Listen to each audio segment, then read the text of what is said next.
What are the most nutrient-dense foods that you can possibly eat? A lot of people call these superfoods, and they're from some tropical regions, some exotic locations, and the reason why these foods have been discovered a lot of times is because there's tribes and populations that are within these specific areas that have really long lifespans. And so they've been discovered because researchers are trying to determine why are these people living longer than industrialized countries. So that's what we're going to talk about today. Now the first one we're going to talk about is quinoa. It's a seed from Peru, and it's actually been a staple in that country for almost 6,000 years. And the Incas actually called it the mother of all grains because it's a complete protein. So it was their staple. It provided all the essential amino acids that their bodies needed for development and growth. And, you know, it's a seed, it's a grain. And so they were able to eat it relatively easily and not have to worry about, you know, a lack of nutrients with some other vegetables like corn or even wheat doesn't have as many nutrients as quinoa does. Another really cool thing about quinoa is it's a really easy substitute for rice or couscous, and that's how I use it. If I'm making a pot of beans, I'll actually use quinoa in place of brown rice, and then also I use it as in place of an oatmeal in the morning, and you cook it just like you would with rice, and you can add butter to it, and you know, even sprinkle blueberries on it, or there's a lot of ways to use it and eat it, and so it's a really versatile grain. The next superfood I want to talk about is the goji berry. These berries are harvested from the Himalayas, and they are full of essential fatty acids, protein, and antioxidants. Now, in comparison to a real common fruit would be the blueberry. The blueberry rates on a scale of how much antioxidants it has at 2,500. Well, the goji berry has 25,000 antioxidants. So it has 10 times more antioxidants than the blueberry. So that's just kind of show you why this is a superfood. And it has sort of a sour, bitter taste to it. So the way that you can easily take it in, you can do a shot, 1 ounce or 2 ounces a day. You can add it into a smoothie, and that way it won't, you don't have to sip 16 ounces of goji juice, because that would be kind of overwhelming, but 1 or 2 ounces and you would get all those nutrients. Okay, the next superfood we're going to talk about is acai, and it's spelled A-C-A-I, and you may have started to see this in Starbucks and juice bars and smoothie places, and it's a berry that is harvested from Brazil, and it's extremely high in essential fatty acids, and it's almost a complete protein. So this is a really good staple to have in your diet, because you're getting your good fats and you're getting a good amount of protein. And also acai has a compound known as polysterols, which help reduce cholesterol, and it's loaded with antioxidants, vitamin C, a ton of other nutrients. And also, acai has the way that your body assimilates it, it sort of gives you an energy boost.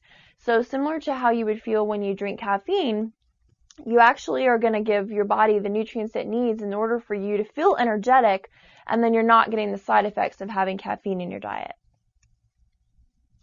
Also, acai is really high in vitamin E, which is great for your skin, and it has anti-inflammatory properties. So if you are diagnosed with rheumatoid arthritis, if you have chronic aches and pains, if you have, known heart disease, this is definitely something that you want to have on a daily basis. And Whole Foods and Social Market sell the acai juice, so it's real easy to add to smoothies, or if you're just drinking a vegetable juice or fruit juice, you can just put it in there, and you're getting all those nutrients that your body needs. Okay, the next superfood we're going to talk about is wheatgrass. Now, this is actually sold in like Petco and PetSmart, and it's just kind of short green grass. It's real easy to grow, and the great thing about it is jam-packed full of nutrients. It has vitamin A, vitamin C, vitamin E, vitamin B. It has calcium, magnesium, iron, potassium. It's just loaded with nutrients. And also, the wheatgrass is going to help with your digestion because it's really high in fiber.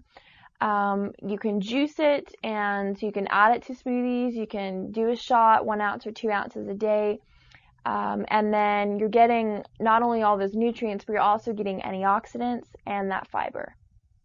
Wheatgrass contains natural enzymes to support your detox and your digestion. And all these nutrients and all the reasons why wheatgrass is so good for you, researchers actually began to realize how good it was for your body. And in the 1940s, it was actually began to be used as treatment for cancer. The next superfood is spirulina, and this is an algae that grows in warm waters and warm climates, and it's actually been consumed for thousands of years by the Aztecs, the Asians, and Africans.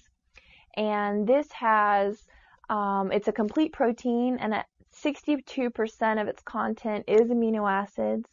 It's really rich in minerals, vitamin E. It has a lot of antioxidants, fiber, and it has anti-cancer properties, antiviral properties. And children that were harmed in the nuclear blast in Chernobyl, they actually were treated with spirulina because it showed such improvement in the children's immune system and bone marrow health. Spirulina also helps fight against allergic reactions, and it blocks the histamine release in your body. And then also it has the same amount of iron as beef. So if you're anemic or you need more iron-rich sources of food, this is definitely one to choose. Now, although spirulina has a different form of iron than beef, it's still a version of iron that your body needs. The next superfood I want to talk about is hemp protein. And hemp protein is a highly digestible form of protein. It's a vegetarian source, so it's suitable for vegetarians, vegans, diabetics, even hypoglycemics, especially athletes and even those with digestive disorders. And because it's so digestible, you don't experience some of the bloating and the symptoms if you're real sensitive, if you were consuming whey protein. And another great thing about this hemp protein, it has a real mild nutty flavor, so it's real easy to add to smoothies and even to sprinkle over your cereal or put in your yogurt. I love to put it in my smoothies. That's the way that I get my protein in my fruit smoothies. Hemp protein is also a gluten-free source of protein, and it also has SDA and GLA, which are known to circumvent your predisposition to high cholesterol and low HDL. So you've already been diagnosed with high cholesterol, or you know that runs in your family, start using this on a daily basis, and then you'll definitely have some great positive results. The next superfood is agave nectar. This nectar is produced in Mexico, and it has the consistency like honey, and it's the perfect sweetener. So if you're trying to avoid refined sugar, and but you're still, wanting to maybe sweeten a smoothie or, sweeten some cereal or cook with, some type of sugar, this is the thing to choose. It comes from a fruit. It's low glycemic, so if you're diabetic, you can also use this.